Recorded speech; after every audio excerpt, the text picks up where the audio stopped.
The Mississippi sun hung low in the sky, casting long shadows over the sprawling cotton fields of Magnolia Grove. Dust rose from the dirt paths where enslaved children chased each other between the rows, their laughter carrying faintly across the warm afternoon air. Lucy Washington, barely 8, clutched her mother's hand as they were brought to the manor house, her small body trembling under the weight of a fear she could not name. The Whitmore estate had been alive with the sounds of commerce and command, horses whinnying in the stables, overseers' boots striking the wooden boards in measured authority. Everything around her spoke of order, wealth, and control, but also of pain that existed beneath the surface, a quiet, constant presence that pressed against the chest like a stone. She was sold as part of an estate settlement, her family separated in the same transaction. The image of her mother's tears and her siblings being led away would etch itself into her memory for life. From the beginning, Lucy understood that her body belonged to another, that her voice had no value, and that her thoughts were to be contained, hidden beneath the daily performance of obedience. The Whitmore children, Margaret and Thomas, watched from a balcony, curious and unaware as the new house slave entered their world. Margaret, delicate and pale, clutched the ivory keys of a piano, while Thomas, his face framed with dark curls, frowned at the intrusion, more irritated than sympathetic. Neither child understood the reality that would define Lucy's existence in the coming years. The first nights were cold and quiet, the kind of silence that presses on the soul until it begins to speak for itself. Lucy slept on a thin mat near the kitchen hearth, the sense of cooking blending with the faint odor of burning oil lamps. The house itself seemed alive, groaning with the weight of secrets, each door and floorboard a witness to cruelty and privilege intertwined. Lucy quickly learned that observation was a form of survival. She watched the way Colonel Whitmore moved through the house, the subtle gestures of his wife Catherine, the ways the children demanded attention without realizing it. She noted the timing of meals, the routines of the household, and the ways servants vanished and appeared with uncanny efficiency. Every glance, every command, every whispered insult was data. Every day she memorized, cataloged, and stored away in the private chamber of her mind. There were moments of small terror. A belt across the back for a spilled bucket of water. A harsh word shouted in anger for a misplaced plate. The overseer Matthews would swing his hand, not always hitting, but enough to remind her that obedience was survival, that fear was necessary. And yet, even in those moments, Lucy discovered tiny spaces of freedom. She learned the whispered language of the older women in the kitchen, their names and stories woven into the threads of the estate's memory. They taught her to recognize plants, the herbs that could soothe fever, the roots that could spark subtle effects. She discovered the art of silence and listening, understanding that her thoughts could never be entirely free, but her mind could be a sanctuary. Lucy's world was one of contradictions. The Whitmore children were sometimes playful, often cruel, yet always privileged. Margaret would hum a French tune while Lucy polished the silver, unaware that the house slave's gaze measured the sharp angles of her life. Thomas would run through the hallways laughing, tossing toys, oblivious to the small, careful strategies Lucy employed just to avoid punishment. Each day she gathered knowledge, learning not only the routines but the weaknesses, the unseen cracks in the armor of their wealth and complacency. The turning point came quietly, almost imperceptibly. One afternoon, Lucy saw a young boy, a field slave no older than herself, bound and whipped for spilling a basket of cotton. The image seared itself into her soul. The snap of the rope, the boy's cry, the lack of intervention from anyone who could have stopped it. She understood in that instant that the world she lived in was built on suffering, and that the powerful would not yield unless forced. That day she made a promise, though she did not yet name it, that she would endure, observe, and when the time came, act in a way that the Whitmores would never see coming. Years passed like the slow turning of the seasons. Lucy grew taller, stronger, and more attentive, her mind sharpening with each humiliation, each act of enforced obedience. She watched as friends were sold away, families torn apart, and punishments meted out for crimes she had not committed. The house became both prison and classroom. She learned about human behavior, the subtle interplay of fear, greed, and pride that governed every decision of her masters. She learned to read expressions, to anticipate moods, to navigate the invisible threads that bound everyone in the house. Knowledge became her weapon, her shield, and eventually, the seed of her own plan. By the time she was a teenager, Lucy had understood that survival required more than endurance. It required careful calculation, patience, and the ability to transform pain into purpose. She no longer flinched at the raised hand of an overseer or the cold indifference of the children. Instead, she cataloged, memorized, and waited. The world of Magnolia Grove, with all its beauty and horror, had become a chessboard, and Lucy was learning the rules. Every smile of Margaret, every careless laugh of Thomas, every moment of inattention by the adults was a piece in the larger game she would one day play. And though she had no name for it yet, the idea of revenge, of justice measured on her own terms, began to take root. It was quiet, fragile, almost imperceptible, like a shadow growing at the edge of her vision. She did not speak of it. She did not act on it. She simply watched, remembered, and waited, knowing that the world could not contain the intelligence and anger that had begun to stir in her young mind. The Whitmore children would never know the extent of the fire growing beneath her calm exterior, but Lucy understood that one day, everything would change. Lucy's adolescence unfolded within the invisible walls of strategy, observation, and quiet defiance. Each morning began with the polished routine of the household, sweeping floors, preparing breakfast, attending to the needs of Margaret and Thomas with a precision born of survival. Yet beneath the exterior of compliance, Lucy's mind raced with lessons far beyond the classroom or piano room.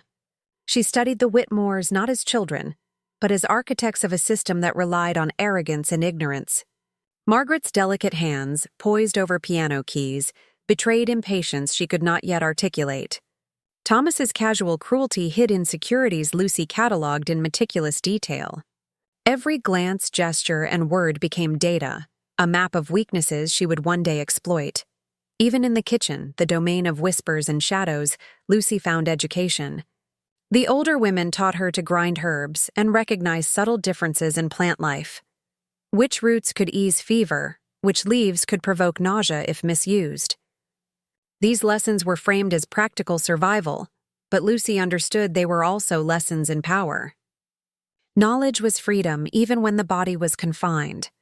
She learned to move silently, speak sparingly, and measure emotion with a careful hand. Humor and kindness became tools to disarm suspicion. Silence became a shield. She discovered that observation alone could be a weapon, that every misstep of the powerful revealed an opportunity for leverage.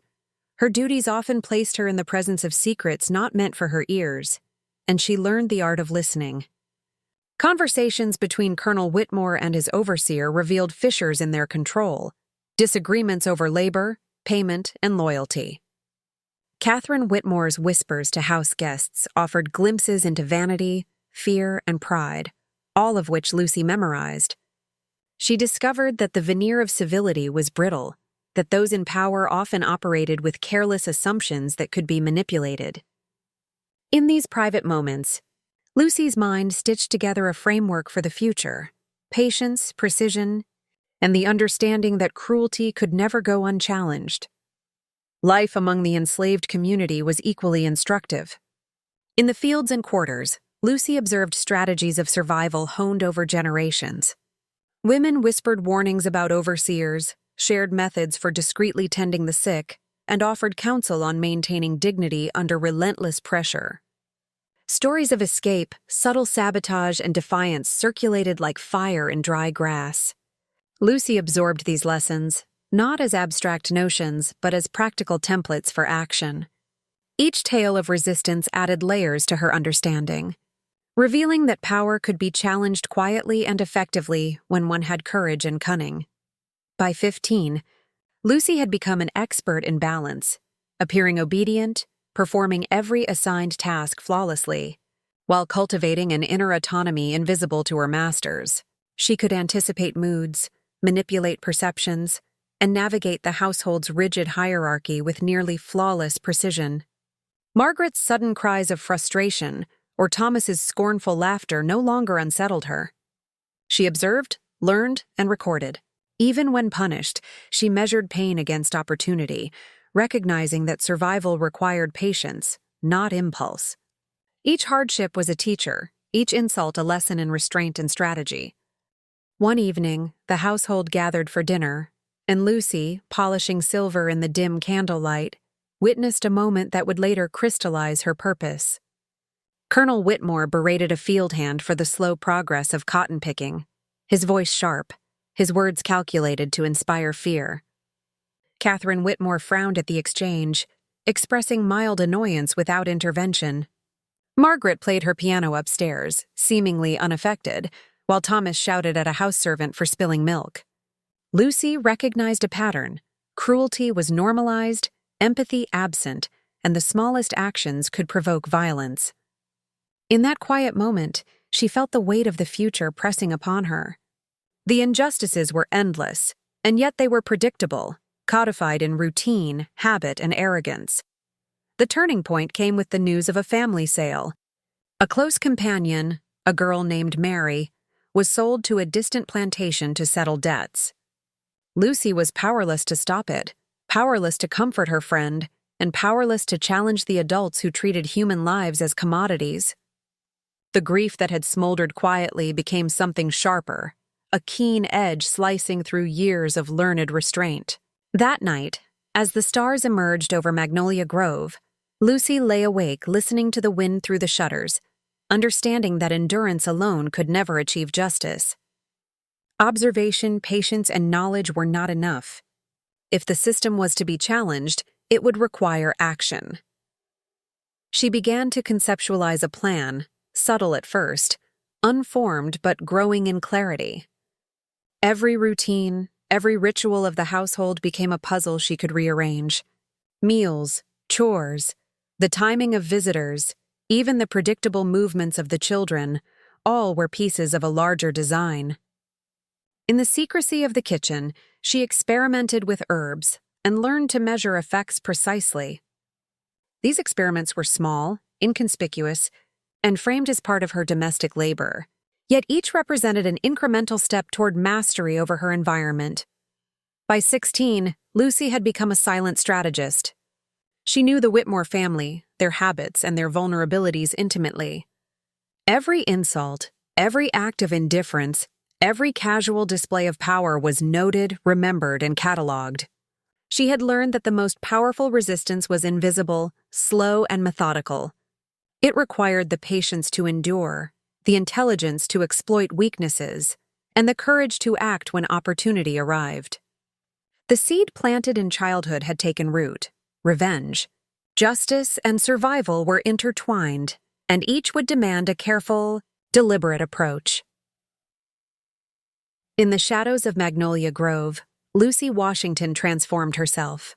The girl who had arrived trembling at 8 was now a young woman shaped by knowledge, observation, and an unspoken resolve. She had learned the hidden curriculum of power and survival, and though she could not yet articulate the full scope of her ambition, she understood that her life, constrained though it was, contained the potential to alter the fate of those who believed themselves untouchable. The plan that would one day exact justice was forming silently, a promise whispered in the quiet hours of the kitchen, waiting for the precise moment when patience and opportunity converged. Lucy learned that survival depended not only on observation, but on alliances, subtle and fragile. In the plantation hierarchy, the line between friend and enemy was invisible, blurred by fear and necessity. Samuel, the stablemaster, had existed in the margins of her life for years, a quiet observer whose loyalty was measured by deeds, not words. He understood that power could be manipulated through careful discretion, that knowledge was a currency worth more than gold. When their paths began to intersect in meaningful ways, Lucy recognized an opportunity, the ability to turn knowledge into action, and action into protection. Every glance Samuel offered, every unspoken warning carried a lesson. The two of them existed in a delicate balance, aware that one wrong move could undo years of preparation. Lucy watched how he moved among the horses, how he anticipated the needs of both animals and humans, how he recorded small deviations from routine. In his presence, she realized that resistance required more than courage. It required patience, timing, and the ability to read a moment before it arrived. Samuel never spoke of rebellion outright, yet his actions spoke volumes, and Lucy absorbed them like sunlight through a window, slow but illuminating. In those quiet moments near the stables, Lucy began to understand the limitations of solitary revenge. Individual acts of defiance were easily punished, and yet, when combined with the intelligence and careful planning of others, they became something larger, almost unstoppable. Samuel taught her that observation was not enough. One needed strategy, patience, and the willingness to bend morality to necessity. He spoke indirectly in parables, of consequences and survival, of making choices that preserved life while striking back against oppression. Lucy realized that true power lay not in brute strength, but in the mind that anticipated and the heart that endured. While the household slept, Lucy practiced small manipulations, testing herbs, calculating effects, and imagining scenarios where the children's routines could be altered without drawing suspicion. Every experiment, every minute adjustment honed her skills.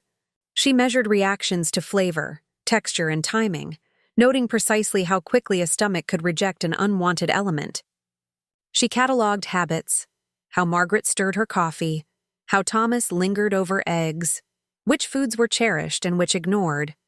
Each observation became a tool, a potential lever to shift outcomes subtly, invisibly, lethally. Lucy also observed her fellow enslaved people, noting the ways they concealed anger, sorrow, and hope. She understood that survival required masking truth behind obedience, that a careful smile could protect a life, and that silence could preserve a community. From whispered conversations at night to coded songs during work, she deciphered patterns, messages, and warnings. The network of resistance was fragile, dependent on discretion, shared knowledge, and trust. Missteps could cost lives, but careful execution could transform power dynamics completely. She internalized these lessons, knowing they would be essential when the moment to act finally arrived. One afternoon, Lucy witnessed a confrontation that crystallized her understanding of both risk and opportunity. Thomas, in a fit of petty rage, struck a field hand for a minor mistake. Colonel Whitmore observed, scowling but distracted by a letter from Jackson, and left the punishment unchallenged. Lucy noted the colonel's inattentiveness, the gaps in oversight, and the casual arrogance of Thomas. Every gesture and expression revealed cracks in authority, weaknesses she could exploit. She realized that justice would require patience and precision, and that exploiting human predictability was as effective as any weapon. The lessons were not abstract. Lucy's personal grief over Mary's sale fueled a growing clarity. The injustices endured by her friends, family, and herself were cumulative, systemic, and correctable only through careful action. She began to see her role not as a passive servant, but as a participant in a larger strategy, a hidden player shaping outcomes through intelligence, timing, and subtle influence. Each day, she rehearsed internally, imagining outcomes, predicting reactions, and refining techniques that could one day alter the balance of power on Magnolia Grove. By 17, Lucy had achieved a mastery of perception. She could read intention in a glance, anticipate anger in a footstep, and measure loyalty in a whisper. Her relationship with Samuel became a silent partnership, a mutual understanding built on observation, discretion, and shared purpose. She knew that success required not only courage and cunning, but the ability to anticipate consequences several steps ahead. Every routine, every movement of the family, and every predictable oversight became a component of a larger design, a blueprint for retribution that required time, patience, and stealth. The kitchen, once simply a domain of labor and servitude, had become Lucy's laboratory. Each dish, each routine, and each herb represented a lesson in precision, timing, and control. She understood how small interventions could create irreversible outcomes, how manipulation of routine could achieve justice invisibly, and how alliances, even with unlikely partners, could amplify the impact of a single act. Samuel, steady and watchful, became both teacher and witness, guiding the process with a quiet authority that matched Lucy's growing determination. In this crucible of preparation, Lucy Washington transformed into someone neither defined by her bondage nor constrained by it. She was patient, observant, and intelligent, a strategist learning to wield her knowledge as a weapon. Every moment of her life became part of a curriculum in survival and revenge, shaping a mind capable of planning an act that would change the course of the Whitmore family and challenge the assumptions of the entire plantation. The young girl who had once trembled in the kitchen corner had become a force of intellect and determination, poised to act when all conditions aligned and justice could be extracted with invisible precision. The days that followed were filled with tension, each one stretching long under the oppressive Mississippi sun. Lucy moved through the house like a shadow, invisible yet omnipresent. Her hands worked as they always had, but her mind calculated, measured, and anticipated. Every glance from a visitor, every question from the house staff, every footstep on the gravel was a potential threat or a signal. The memory of Mary's crying face haunted her, sharpening her resolve. Revenge was no longer abstract. It had to be precise, deliberate, and hidden beneath layers of deception. The plantation itself seemed to respond to her presence differently. Rooms that once felt constricting now became stages for performance, spaces where knowledge of routines, timing, and human behavior could be wielded as power. Lucy learned to manipulate the flow of the household subtly. Breakfast was served earlier so that small gaps could be exploited. Messages left by the field hands became conduits of intelligence. Every movement of the family, every schedule adjustment was cataloged and stored in her memory. She understood that small deviations could reveal the vulnerabilities of the Whitmores, and that patience would amplify her advantage. Outside, the fields whispered secrets. The cotton grew in long, unbroken rows, each plant a witness to the rhythms of oppression. Lucy observed the overseer, Matthews, noting his habits, the way he favored certain workers, the predictable patterns of punishment and reward. She cataloged his routines, realizing that understanding the people who enforced cruelty was as important as anticipating the cruelty itself. The plantation's ecosystem, slaves, overseers, animals, crops, was a web of cause and effect. If she could control one strand, the entire structure could shift, invisibly but irreversibly. Samuel remained her silent partner, a presence as constant as the Mississippi wind. They communicated through small gestures, subtle nods, and carefully placed words. Trust was measured in the minutiae. Who left a tool in the wrong place? Who lingered too long in a hallway? Who listened a little too closely? Their collaboration was a delicate dance, a merging of observation, intelligence, and timing. Samuel provided guidance on what to watch, what to hide, and when to act. He understood that their survival depended not only on secrecy, but on the illusion of ordinary, obedient servitude. Lucy's preparations extended beyond the household. She observed neighboring plantations, noting the rhythms of visitors, the patterns of patrols, and the flow of information. She learned which families were gullible, which were suspicious, and which could be used as cover if questions arose. Every relationship, even between white families, became a potential lever. Their gossip, assumptions, and complacency could be redirected, manipulated to conceal actions that would otherwise be discovered. Lucy's mind became a ledger of risk, recording the probabilities of exposure and calculating contingencies for every scenario. At night, the plantation was alive with whispers and movement. Enslaved people moved between cabins, exchanging news, warnings, and small rebellions. Lucy absorbed these subtle communications, learning how information flowed and how to exploit it. There were coded songs sung in the fields, messages concealed in chores, and gestures that conveyed warnings without speaking. She understood that the network of resistance was both fragile and powerful, a hidden society beneath the plantation's surface. Alliances could be built, Trust could be earned, but mistakes could destroy lives in an instant. The children's deaths, though veiled as disease, had shifted the balance subtly. The colonel's grief made him more vigilant yet more predictable, a paradox Lucy could exploit. She noticed how his attention to minor details increased, how he questioned routines, and how his guilt made him susceptible to manipulation. Every visit to the doctor, every conversation with neighbors, every inspection of supplies became an opportunity to shape perception.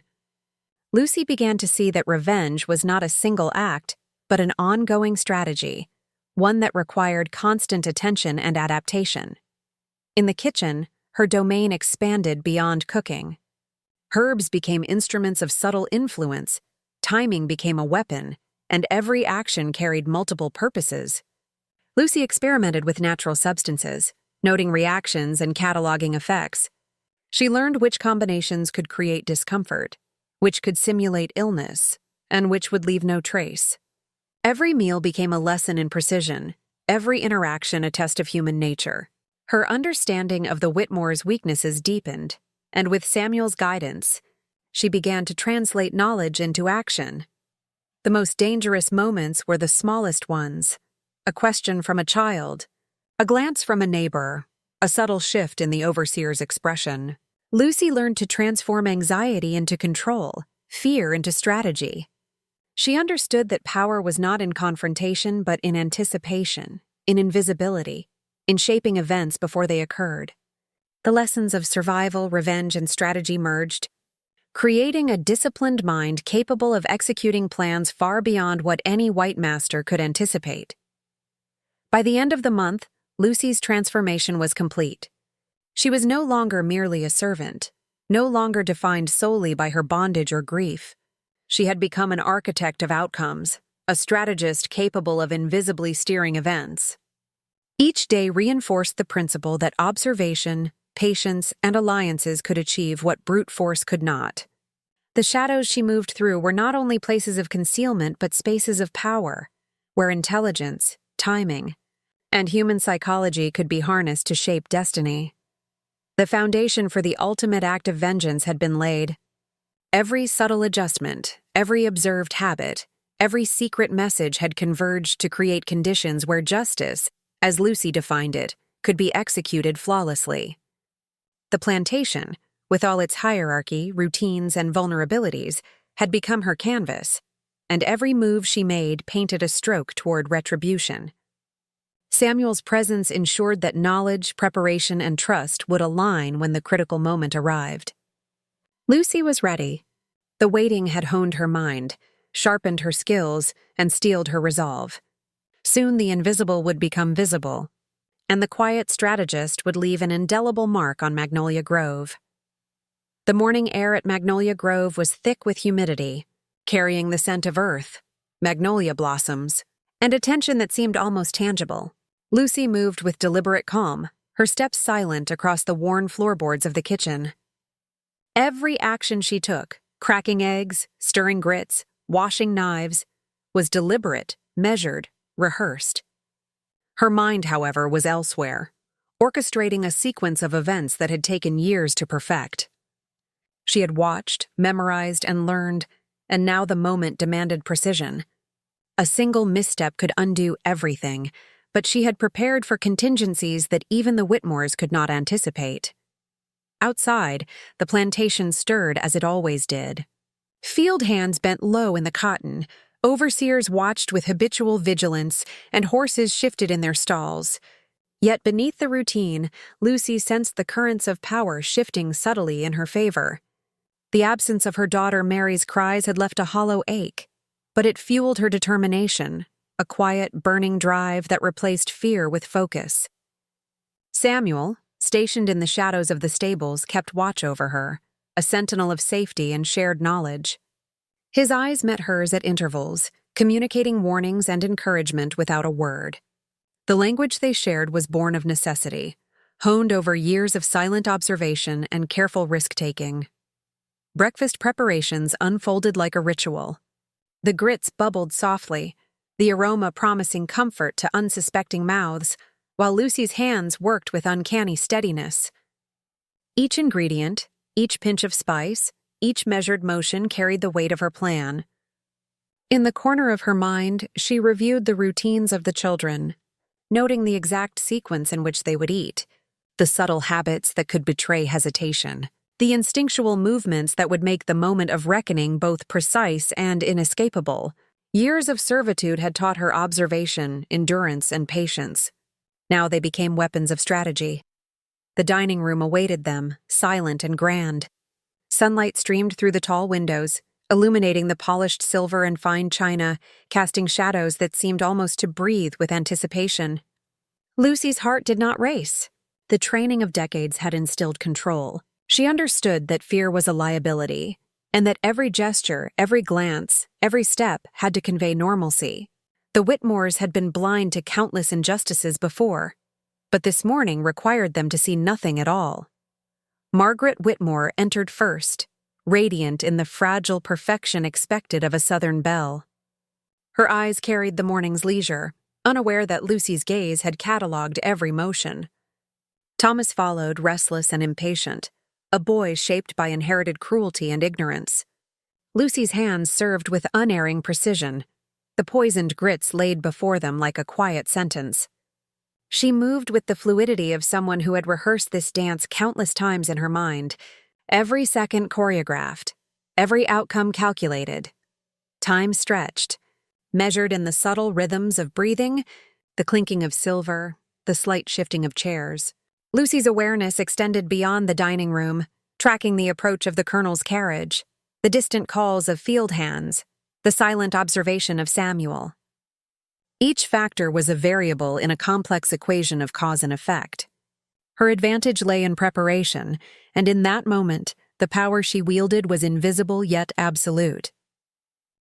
The children ate, unknowing, while Lucy maintained the calm facade of domestic service. Every movement reinforced the illusion of ordinary care, concealing the extraordinary purpose beneath. It was a test of perception. She had to embody the devoted house slave while simultaneously executing a plan of retribution. The poison, derived from the castor beans she had cultivated and perfected, was subtle, untraceable, and cruelly effective. It was vengeance made invisible, a secret revenge that no outsider could immediately detect. As minutes passed, Lucy observed their reactions. Margaret paused slightly, a shadow of discomfort crossing her face, but quickly dismissed it, accustomed to minor irritations. Thomas, more impatient, ate hastily, unaware that his inherited cruelty had made him as vulnerable as his sister. Lucy's focus was unwavering, noting every breath, every hesitation, every subtle signal of the body's betrayal. This was not only a moment of vengeance, it was a demonstration of knowledge, control, and patience forged under decades of oppression. The transformation of the ordinary kitchen into an instrument of justice was complete.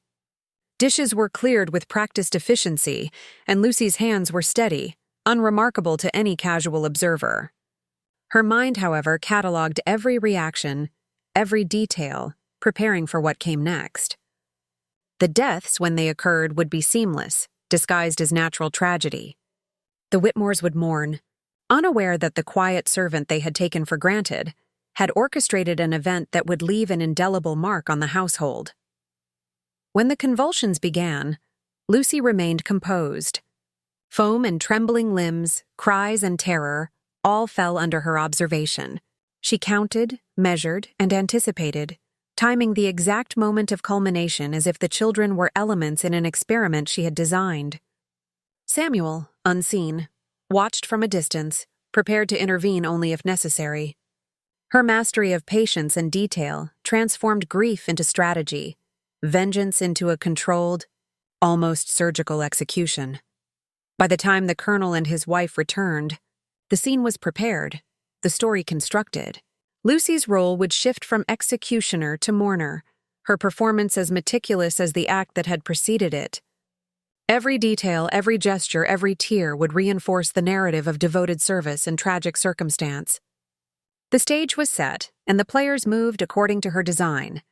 Survival, justice, and rebellion converged in that morning's work. leaving behind only the faintest trace of the human resilience that had orchestrated it. Lucy's eyes, calm yet aware, reflected the depth of preparation, the precision of calculation, and the unspoken knowledge that power, when wielded from the shadows, could reshape the world even in the smallest of spaces. Magnolia Grove, with all its grandeur, cruelty, and routine, had become both canvas and witness to the quiet genius of a woman who had learned to bend fate without being seen. The plantation settled into an uneasy rhythm as the sun climbed higher in the sky, casting long shadows across the fields and gardens. Magnolia Grove appeared serene, but beneath the surface, tension wound through every hallway, every doorframe, every whisper behind closed shutters. Lucy moved among the house slaves with the practiced ease of someone who understood the fragile balance between obedience and agency. She smiled, nodded, and offered quiet reassurances, each gesture carefully measured to avoid suspicion, while maintaining her authority within the silent hierarchy of the enslaved. Samuel remained her constant, subtle presence. He watched, assessed, and sometimes intervened with the precision of a man accustomed to managing delicate affairs without drawing attention. The stable master had always understood the unspoken networks of the plantation, but Lucy's audacity had elevated their danger and opportunity alike. Together, they moved like shadows in daylight, performing tasks that appeared ordinary while orchestrating events that no master or overseer could predict. Survival had become a performance, and vengeance had become a rehearsal for the greater work ahead. Every day since the children's deaths, Lucy observed the colonel with meticulous care. His grief was profound but imperfectly contained, leaving openings in which fear, guilt, and a misplaced sense of responsibility could be exploited. He questioned servants, inspected rooms, and lingered near the bodies as if hoping for answers that would never come. Lucy responded with the poise of a servant whose loyalty had been forged over decades. Her tears, her trembling hands, and her whispered condolences all reinforced the narrative they had constructed. To any observer, she was the devoted house slave, devastated by tragedy. Beneath the surface, she was a strategist, calculating, anticipating, and learning. The network Samuel had introduced her to revealed itself in quiet, deliberate ways. Messages passed through coded phrases in songs, letters smuggled between neighboring plantations, and casual conversations that seemed ordinary but carried warnings and updates. Lucy realized that her act of revenge was not an isolated moment, but a point of connection to something far larger, a system of subtle defiance that had been growing for years in the Mississippi Delta. Knowledge, patience, and careful execution were currency in this shadow society, and she now held a position of power. But the freedom that came with knowledge carried equal risk. The more she learned, the more she understood how quickly suspicion could spread and destroy lives. Every word spoken, every glance exchanged, every movement had to be considered through the lens of survival. The overseer Matthews remained vigilant, his whiskey-soaked authority a constant threat. The field hands whispered rumors of strange sicknesses and untimely deaths, yet Lucy's careful manipulation ensured they remained harmless. She understood that the illusion of natural tragedy was fragile. A single misstep could unravel the entire story and invite lethal consequences. The plantation itself became a theater of observation. Lucy noted the way the colonel inspected the stables, checked the gardens, and spoke to neighboring families. She cataloged the movements of other house slaves, assessing loyalties and identifying potential threats. Samuel guided her through these assessments, teaching her to recognize the subtle cues that betrayed fear, deception, or knowledge of secrets best left unspoken. The work was exhausting but invigorating. Every interaction became a lesson, every observation a tool for survival. Meanwhile, Lucy's thoughts often drifted to Mary, her daughter, whose absence haunted every moment. The memory of being torn apart by the slave traders remained raw, fueling her resolve and sharpening her cunning. Vengeance, she realized, was not a single act, but a lifelong discipline. It required patience, foresight, and an understanding of human behavior that extended beyond the immediate victims to the broader structures of power that enabled cruelty. In the quiet of the kitchen or the shadows of the stables, she honed her mind as meticulously as she once polished silverware. Even as the plantation carried on its routines, subtle disruptions began to ripple outward. Tools were misplaced, instructions were miscommunicated, and the overseer found himself confronting problems that seemed trivial yet obstructive. To any casual observer, these were accidents. To Lucy and Samuel, they were signs of controlled influence, indicators that the web of subtle resistance could be extended to every corner of Magnolia Grove. Each small victory strengthened their confidence, reinforcing the principle that power could be exercised invisibly, through intellect and patience rather than brute force. The colonel's scrutiny intensified. He spoke more frequently to neighboring masters, shared concerns about the sudden loss of his children, and questioned the reliability of servants with a vigilance that unsettled the household. Lucy's performance, however, remained impeccable. She moved through rooms with purpose yet humility, offering observations that seemed reactive rather than calculated. Her grief, real in some sense, became a tool of strategy, allowing her to navigate a world that remained hostile while slowly bending it to her will. By nightfall, the plantation seemed calm, yet Lucy and Samuel knew better. Shadows carried secrets, and every candle flicker in the house held the possibility of revelation. They convened quietly, reviewing details, reassessing risks, and planning future movements. Lucy's understanding of control deepened. She recognized that true power lay not in confrontation, but in subtle influence, in the ability to manipulate perceptions without leaving a trace. This realization transformed her grief into strategy, her anger into patience, and her fear into vigilance. In these long, silent hours, Lucy embraced the duality of her existence. She was both victim and architect, grieving mother and calculating strategist, servant and insurgent. Magnolia Grove, with all its elegance, cruelty, and routine, became her canvas, and every interaction a brushstroke of influence. She understood that the path forward demanded cunning, resilience, and unflinching observation. Each day offered lessons, each encounter revealed opportunities, and every shadow held potential allies or threats. Survival, she learned, required mastery of both.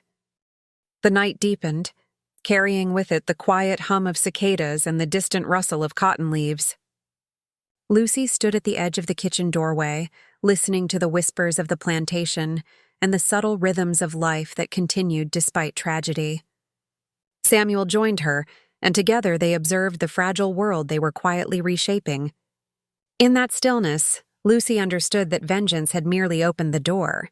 What lay beyond required careful planning, patient execution, and the kind of courage that could thrive only in darkness. Magnolia Grove had become a stage, and she had learned to command it without ever being seen. The days at Magnolia Grove grew heavier with anticipation. Lucy moved through the house as if nothing had changed, polishing silver, arranging linens, and carrying out her duties with meticulous care. Each movement was deliberate, each gesture calculated to reinforce the illusion of a loyal servant crushed by grief. The staff whispered among themselves, unaware that they were walking through a web of subtle influence, one Lucy had begun to spin with Samuel's guidance. The plantation itself became a stage where every glance, every gesture, and every word could be manipulated to conceal truth and advance strategy. The colonel's presence was more intense now, his mourning tempered by a need to assert control. He inspected rooms and grounds with meticulous precision, questioning the reliability of his staff and testing their loyalty with pointed inquiries. Lucy anticipated each of his steps, watching the way his eyes moved over the furniture, the gardens, and the stables. She learned to read the spaces between words, the silent pauses, and the subtle shifts in posture that revealed thought or suspicion. In this world, perception was reality, and she had become an expert at shaping both. Samuel remained beside her, a shadowed confidant and guide. He spoke in hushed tones, offering advice on what to observe and which movements might raise the colonel's suspicions. Together they noted patterns, the servants' habits, the colonel's routines, and the occasional slips that betrayed underlying anxiety. Lucy realized that power was not about confrontation, but about perception, influence, and timing. A misstep could unravel everything, but careful attention could expand her reach far beyond the walls of the house. Outside, the fields moved with quiet labor, hands plucking cotton with precision, unaware that their work was observed and manipulated. Lucy cataloged names, faces, and relationships, noting which enslaved workers might be recruited or guided, and which might pose risks. Samuel had taught her to read beyond words, to discern loyalties and intentions through gestures and small, seemingly inconsequential actions. Every observation became data, every encounter an opportunity to exert subtle control, and every secret became a tool for survival. The network of resistance revealed itself slowly but clearly. Messages passed through coded phrases in songs, whispered instructions, and notes carried surreptitiously between plantations.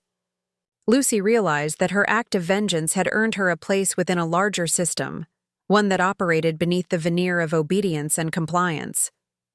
This network had its own rules, its own intelligence, and its own understanding of the delicate balance required to survive. She had entered a hidden world where knowledge and subtlety were weapons, and where patience could yield extraordinary results. Yet the danger was constant. The overseer Matthews prowled the grounds, his drunken vigilance a perpetual threat. He questioned workers, watched the house with suspicion, and tolerated no deviation from routine. Lucy understood that even the most minor mistakes could provoke a brutal response, not just against her, but against the entire enslaved population. Every day was a negotiation between visibility and invisibility, influence and concealment. Each interaction carried risk, but each success expanded the sphere of what she could control. Even as she played the role of the grieving servant, Lucy thought constantly of Mary. Her daughter's absence was a wound that drove her determination and sharpened her focus. Revenge had been the spark, but survival and influence became the fire. She observed, calculated, and planned, understanding that the smallest details, arrangement of furniture, timing of meals, or the position of candles, could serve as camouflage for actions that remained unseen. The house became a map, the room's corridors of strategy, and the shadows allies in her pursuit of power. The colonel's attempts to control the household only revealed openings. His grief made him predictable in its intensity, and Lucy exploited these predictable responses with subtle guidance from Samuel. She anticipated his questions, arranged evidence to support fabricated narratives, and responded with careful, studied emotion. Every interaction reinforced her identity as a loyal servant while expanding her influence over perception and information flow. The plantation's hierarchy, so rigid and assumed, could be bent without anyone outside their circle recognizing it. A small spark of defiance ignited elsewhere.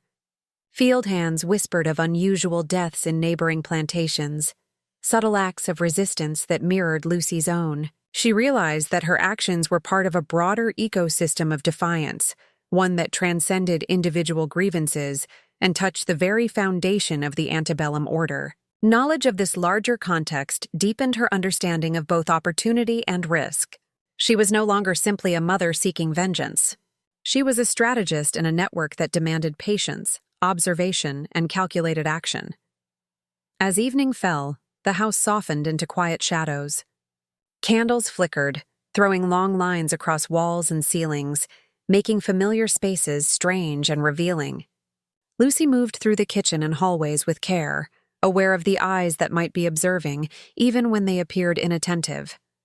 Samuel's presence was steady, a constant reminder that she was no longer alone in navigating the dangerous currents of the plantation world. Their partnership, forged in secrecy and necessity, created a strength neither could wield alone.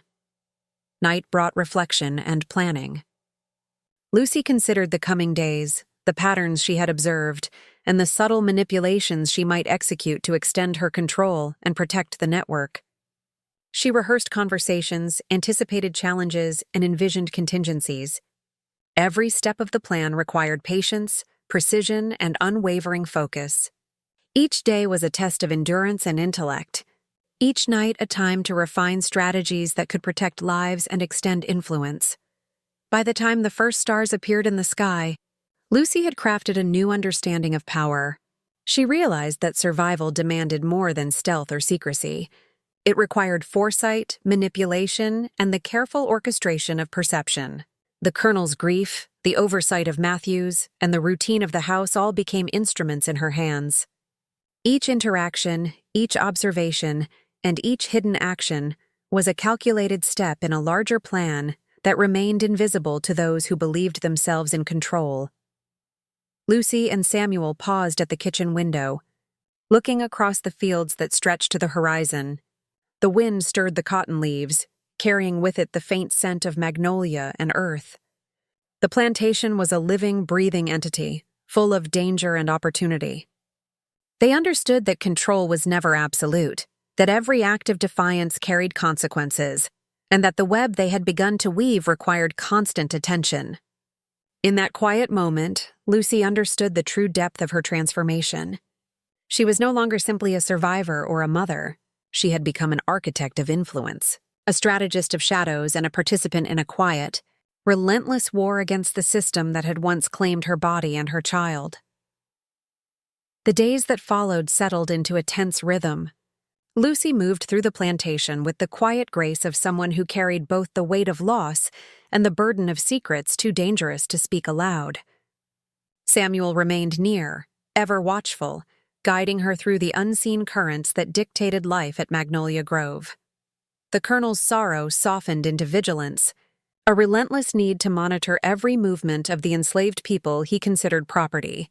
Every glance and gesture became a test, every question a subtle threat, and Lucy had learned to anticipate, manipulate, and respond with precision. The network of resistance, invisible to the eyes of white overseers, expanded quietly around her. Messages traveled in the rhythm of daily chores, in the whispered conversations of those who understood the true nature of survival. Each act of defiance, each hidden communication, became part of a larger tapestry woven across the Mississippi Delta. Lucy realized that the children's deaths, tragic as they were, had opened a doorway into a broader struggle, one that demanded intellect, courage, and patience. She was no longer alone. She was part of something vast and enduring, a movement invisible yet formidable. Evenings in the house were fraught with subtle dangers. Every noise could signal discovery, every shadow a witness to her careful manipulations. Lucy learned to move silently, to mask her thoughts with the expression of grief and obedience, and to read the intentions of those around her without revealing her own. Samuel's presence was constant, a tether to strategy and safety, yet even he could not shield her from the unpredictable consequences of human observation. The plantation had become a chessboard, and each step she took required foresight measured in days, weeks, and months. Colonel Whitmore's renewed attention to the health of his workforce created both opportunities and threats. The changes he demanded, better food, closer oversight of medicine, and stricter record-keeping, placed new pressures on the enslaved people, but also created openings for subtle manipulations. Lucy learned to navigate this shifting landscape, leveraging her apparent loyalty to protect those around her while advancing the goals of the network. Each carefully worded suggestion, each timely intervention, became a shield and a tool, blurring the line between servant and strategist. In the fields, whispers of revolt stirred quietly among the laborers. Lucy observed the patterns of movement, the way hands passed messages beneath the guise of cotton picking, and how coded phrases carried warnings and encouragement. She understood that every enslaved person was a potential ally or liability, and that the strength of the network depended on subtle coordination and trust. Samuel's guidance remained critical, teaching her not just to survive but to orchestrate, to influence, and to turn the invisible threads of rebellion into tangible results. One evening, as the sun dipped behind the distant trees, Lucy and Samuel convened with a small circle of trusted allies. They met in the shadows of the stables, voices low, movements careful, each word weighted with the knowledge of the stakes involved.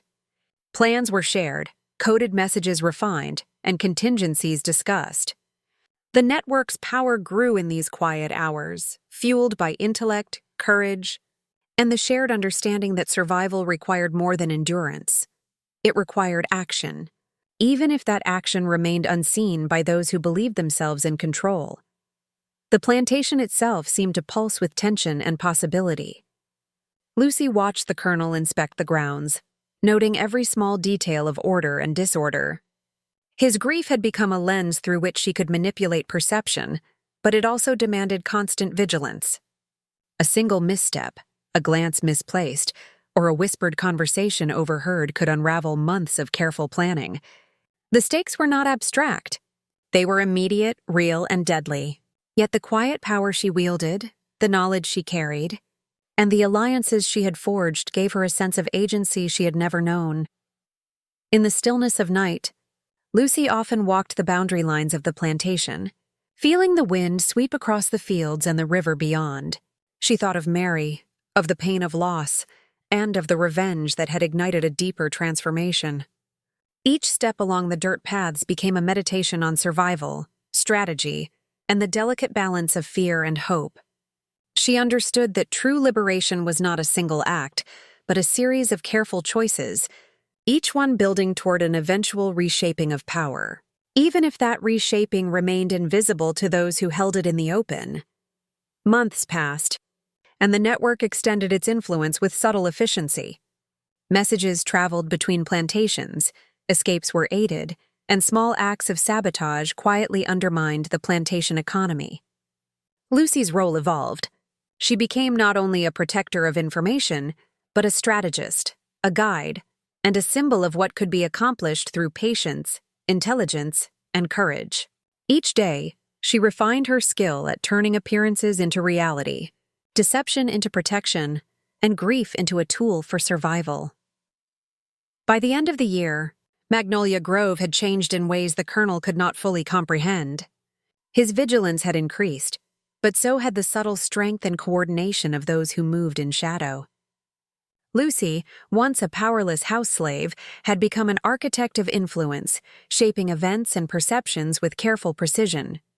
She had transformed grief into strategy, loss into agency, and the violence imposed upon her into a weapon for justice. In the quiet corners of the plantation, in the fields and stables, the whispers of resistance grew louder, carried by those who had learned to act beneath the surface of control. Lucy understood that the work was far from complete. Each day brought new challenges, new risks, and new opportunities. Yet she also knew that her actions had changed the course of more than her own life. They had connected her to a broader struggle, a network of resistance that extended beyond Magnolia Grove, beyond the county, and into the very fabric of the antebellum South. In that moment, standing beneath the towering oaks, listening to the wind through the magnolia leaves, she realized that vengeance had been only the beginning, and that survival, strategy, and the pursuit of justice would shape the rest of her life. The plantation, once a place of unyielding oppression, had become a stage for subtle rebellion and quiet power. Lucy had moved from victim to strategist, from mother to architect, and from survivor to force within a network that defied the assumptions of her oppressors. Shadows of liberation stretched quietly through Magnolia Grove, carried in whispers, gestures, and the knowledge that even in the most controlled spaces, true power could be forged in silence and precision.